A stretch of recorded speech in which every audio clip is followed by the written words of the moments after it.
नमस्कार, एक बार फिर से आप सभी का बहुत-बहुत स्वागत है हमारे यूट्यूब चैनल पे। आज फिर से मैं आप सभी के लिए class 12th home science chapter 10 जिसका नाम है संस्थाओं में वस्त्रों की देखभाल और रख-रखाव। ऑलरेडी हमने चैप्टर 1 से लेके 9 तक के वीडियोज़ को कंप्लीट कर लिया है। जितने भी इम्पोर्टेंट प्रश्न उत्तर थे जो आपके एग्ज़ाम के लिए काफ़ी महत्वपूर्ण है, वो सभी आपको पढ़ना बहुत ज़रूरी है। तो आज हम 10वें चैप्टर पे आ चुके हैं और इसके इम्पोर्टेंट क्वेश्चन की शुरुआत करने जा रहे हैं। तो सबसे पहले क्वेश्चन की तरफ बढ़ते हैं।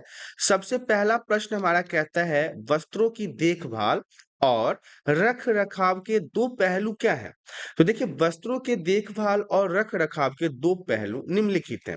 पहला तो है सामग्री को भौतिक क्षति से मुक्त रखना और यदि उनका प्रयोग करते समय कोई क्षति पहुँची है तो उसमें सुधार करना। ये सबसे पहला पॉइंट था। वहीं पे दूसरा पॉइंट हमारे पास है कि धब्बों और धूल को हटाते हुए उनके रूप, रंग और चमक को बनाए रखना एवं उसकी बनावट तथा दृष्टिगोचर होने वाली विशेषताओं को बनाए रखना। उसके टेक्सचर में किसी भी प्रकार का परिवर्तन न हो, इन सभी चीज़ों का ध्यान रखना ज़रूरी है। तो वस्त्रों की देखभाल और रख-रखाव के 2 पहलू आप इस तरह से बता सकते हैं। ये पहला पहलू था, ये दूसरा पहलू था। अगला प्रश्न हमारा कहता है वे कौन से कारक हैं जो वस्त्रों की सफाई की प्रक्रिया को प्रभावित करते हैं? वे कौन से कारक अर्थात वे कौन से फैक्टर्स हैं जो कपड़ों की सफाई करते समय उनको प्रभावित करते हैं, प्रक्रिया को प्रभावित करते हैं? तो वस्त्रों की सफाई की प्रक्रिया को प्रभावित करने वाले कारक निम्नलिखित हैं। पहला तो है वस्त्रों के रेशों की मात्रा, दूसरा है धागों के प्रकार और वस्त्र निर्माण की तकनीक। ये सारी चीज़ें जो हैं वो उसके धुलाई के समय में कारण बन सकते हैं। तो वस्त्रों की दी गई सुसज्जा मतलब जो उसके डिज़ाइनिंग वग़ैरह होते हैं, उनको कहाँ उपयोग में लाना है, इस दृष्टि से कुछ व्यावसायिक धुलाई घरों में, अस्पतालों और संस्थाओं के लिए अलग-अलग खंड हो सकते हैं। उसमें निर्जल धुलाई, रेशा विशिष्ट वस्त्र जैसे कि ऊनी वस्त्र, रेशमी वस्त्र, सिंथेटिक वस्त्र, कंबलों, कालीनों जैसी वस्तुओं के लिए अलग-अलग खंड बनाए जाते हैं, जिसमें उनके धागों के हिसाब से अलग-अलग वस्त्रों को अलग-अलग खंडों में धोया जाता है। कुछ धुलाई घरों में रंगाई और जरी वाली पॉलिश जो होती है या विशिष्ट सुसज्जा की व्यवस्था भी होती है। वस्त्रों को कहाँ उपयोग में लाना है, इस दृष्टि में भी सफाई की प्रक्रिया में अंतर आ जाता है। उदाहरण के लिए बदरोह पोशाकों, तकियों इत्यादियों की धुलाई में पक्के धब्बों पर ध्यान नहीं दिया जाता है और स्टार्च लगाने वाली सफेदी लाने जैसी सुसज्जा को भी शामिल नहीं किया जाता है। मरम्मत करना और सुधारना तथा अनुपयोगी सामग्री का निपटान करना, अपेक्षित सीमाओं को शामिल करना, ये सारी चीज़ें इसके अंदर शामिल होती है। सभी तरफ से होटल और रेस्टोरेंट की सामग्रियों का सौंदर्य बोध और अंतिम सज्जा पर अधिक महत्व दिया जाता है क्योंकि होटलों में आप देखते हैं कि जितनी सफाई रहती है उतना ज़्यादा होटल अच्छा माना जाता है। अस्पतालों के लिए वस्त्र जहाँ अधिकांश सामग्री सूती और अस्पताल की विशेष रंग में रंगे होते हैं, वहाँ होटलों और रेस्टोरेंटों की सामग्री भिन्न-भिन्न रेशा वाली हो सकती है। इसके अतिरिक्त यहाँ के वस्त्रों की सफाई, धुलाई में वस्त्रों की अंतिम परिसज्जा, स्टार्च लगाना, प्रेस करना और तह लगाने पर ज़्यादा बल दिया जाता है। अगला प्रश्न हमारा कहता है एक व्यावसायिक या औद्योगिक धुलाई घर में विभिन्न विभागों की व्यवस्था कैसे की जाती है? एक व्यावसायिक या औद्योगिक धुलाई घर विभिन्न भागों में व्यवस्थित किए जाते हैं। यहाँ विभिन्न विभागों की व्यवस्था निम्न प्रकार है। पहला है यहाँ धुलाई का प्रत्येक विभाग एक विशिष्ट कार्य से संबंधित होता है जैसे धुलाई हो गया, जल निष्कासन हो गया, सुखाना हो गया, प्रेस करना हो गया। कुछ धुलाई घरों में अस्पतालों और संस्थाओं के लिए अलग-अलग खंड हो सकता है और व्यक्तिगत और निजी कार्यों के लिए भी अलग-अलग खंड हो सकते हैं। ऐसे धुलाई घर में निर्जल धुलाई रेशा वाली विशिष्ट वस्तुएं जैसे ऊनी वस्त्र, रेशमी वस्त्र, सिंथेटिक वस्त्र, कंबल, कालीन की धुलाई के लिए अलग-अलग खंड बनाए जाते हैं। कुछ धुलाई घरों में रंगाई और जरी पॉलिश जैसी विशिष्ट सुसज्जा की भी व्यवस्था की जाती है। अधिकांश धुलाई घरों में निरीक्षण सामग्री को छांटकर अलग करना, पूर्व उपचार जैसे रफू करना, मरम्मत करना, धब्बे हटाना आदि के लिए इकाइयां होती है। सभी व्यावसायिक प्रतिष्ठानों में रिकॉर्ड रखने की एक पद्धति होती है।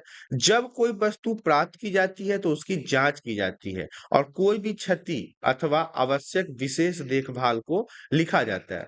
ग्राहक को एक रसीद भी दिया जाता है जिसमें वस्त्रों की संख्या, उनका प्रकार और तैयार किए जाने की तारीख लिखी जाती है।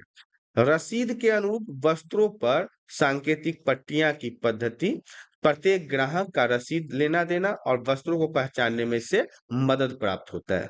अगला प्रश्न हमारा कहता है व्यावसायिक धुलाई घरों और अस्पतालों के धुलाई घरों के धुलाई कार्य की प्रक्रिया में क्या अंतर है? व्यावसायिक धुलाई घरों और अस्पतालों के धुलाई कार्य की प्रक्रिया में अंतर के बारे में जान लेते हैं। सबसे पहला पॉइंट है, व्यावसायिक धुलाई घर विभिन्न भागों में व्यवस्थित किए जाते हैं और प्रत्येक विभाग एक विशिष्ट कार्य से संबंधित होता है, जैसे धुलाई, जल निष्कासन, सुखाना, प्रेस करना इत्यादि। अस्पतालों में धुलाई घर में ये सभी कार्य किए जाते हैं, लेकिन आवश्यक नहीं है कि सभी कार्य अलग-अलग भागों में विभाजित किए गए हों। बड़े अस्पतालों में धुलाई घरों में ये सभी कार्य व्यावसायिक धुलाई घरों की तरह विभिन्न भागों में व्यवस्थित किए जाते हैं, लेकिन छोटे अस्पतालों में ऐसा नहीं होता है। दूसरा पॉइंट है, कुछ धुलाई घरों में अस्पतालों और संस्थाओं के लिए अलग खंड हो सकते हैं और व्यक्तिगत या फिर निजी कार्यों के लिए अलग-अलग खंड हो बनाए जाते हैं। लेकिन अस्पतालों में धुलाई घर में इस प्रकार का विभाजन नहीं होता, क्योंकि अस्पतालों के गंदे कपड़ों में बिस्तर, चादरें, रोगियों की पोशाक, डॉक्टर की पोशाक होती है, जो सूती कपड़ों एवं अन्य विशेष रंग के कपड़ों की होती है। यहाँ प्रतिदिन की धुलाई मुख्य रूप से सूती कपड़ों की होती है, इसलिए यहाँ विभिन्न प्रकार के कपड़ों की धुलाई के लिए अलग-अलग खंड नहीं बनाए जाते हैं। ये तो अस्पताल की बात थी कि अस्पताल में इस प्रकार के खंड नहीं बनाए जाते, क्योंकि वहाँ पे सारे कपड़े जो होते हैं वो सूती होते हैं। लेकिन अगर हम व्यावसायिक प्रक्रिया को देखें तो वहाँ पे लोग अपने कपड़े धुलवाने जाते हैं, जिसमें अलग-अलग प्रकार के कपड़े हो सकते हैं, तो इसलिए वहाँ पे अलग-अलग खंडों का निर्माण किया जाता है। तीसरा पॉइंट है, अस्पताल के धुलाई घर में स्वास्थ्य, स्वच्छता और विसंक्रमण को ध्यान में रखा जाता है। यहाँ पर पक्के धब्बों पर बहुत ज्यादा ध्यान नहीं दिया जाता और स्टार्च और सफेदी लाने जैसे सुसज्जा को भी शामिल नहीं किया जाता। यहाँ तक कि प्रेस करना भी बहुत पूर्णता से नहीं होता है। दूसरी तरफ व्यावसायिक धुलाई घरों में वस्त्रों के दाग, धब्बे, स्टार, सफेदी लाने जैसे सुसज्जा पर पूर्णतः ध्यान दिया जाता है। प्रेस वगैरह करने पे अधिक ध्यान दिया जाता है। अगला पॉइंट हमारा कहता है अस्पताल में धुलाई घरों में रंगाई और जरी पॉलिश जैसी विशिष्ट सुसज्जा की व्यवस्था नहीं होती, जबकि व्यावसायिक धुलाई घरों में रंगाई और जरी पॉलिश जैसी विशिष्ट सुसज्जा की व्यवस्था होती है। पांचवा पॉइंट हमारा कहता है अधिकांश व्यावसायिक धुलाई घरों में अनिवार्य रूप से निरीक्षण सामग्री को छांटकर अलग करना और पूर्व उपचार जैसे रफ्फू करना, मरम्मत करना, धब्बे हटाना इकाइयां ऐसी चीजें की होती है।